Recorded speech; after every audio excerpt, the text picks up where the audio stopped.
So Ted, I don't know about you, but I was pretty impressed with the turnout for the Tea Party anti-tax, anti-spending protests that were held this week. 3,000 in Hartford, several hundred in Norwich and Westerly. What was the reaction of the politicians up in Hartford?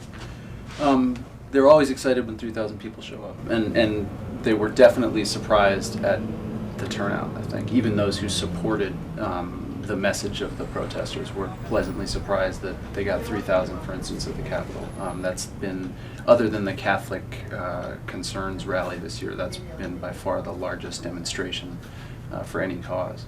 And I think they see a real opportunity there. That's why there were particularly Republican politicians, even though they weren't scheduled to speak to the rally, they were all crowded behind the assembled speakers. They were working the crowd. They see this as a chance to really, I think, garner some enthusiasm and take advantage of some real public outrage that isn't entirely focused yet, but that they certainly, I think, hope will redound to their benefit. I got the impression that the protesters seem to more be targeting Washington and the Obama administration as opposed to the huge tax increase the Democrats in Hartford are talking about imposing. What was your impression? Were they thinking about Hartford too? I agree with you. I think it was much more focused on federal spending, on Obama particularly, and much less about state taxation. There were people with signs saying, the state income tax should not rise. If you had asked anybody there if they thought it should rise, I'm sure they would have all said no.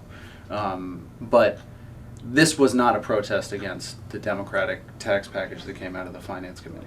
And for that reason, the state politicians who were there were very happy to focus on Washington. I mean, the Republican state senators who were there glad-handing in the crowd, all of them the night before had just voted for a state bill that would help them take a fuller advantage of the federal stimulus bill that was the subject of the protest. They weren't bringing that up to anybody there, but they're in a very tricky position here where they've got to try to get that anti-tax fervor working to their benefit to defeat the Democrat state package, but they can't really sort of denounce in full throat the White House's spending plans because they're taking advantage of it. So I guess bottom line, do you think it'll change the debate at all in Hartford about closing this huge deficit the state faces? I think we'll hear about the rally. I think it'll come up in floor debate. I don't think it will mean that that tax increases are not part of the budget solution, especially because a lot of Republicans privately are admitting that they think they're going to happen. Some sort of tax increase is going to happen. Certainly not the one that came out of the Democrats' committee, but something's going to happen in the way of a tax increase, and I think they know it's probably unavoidable.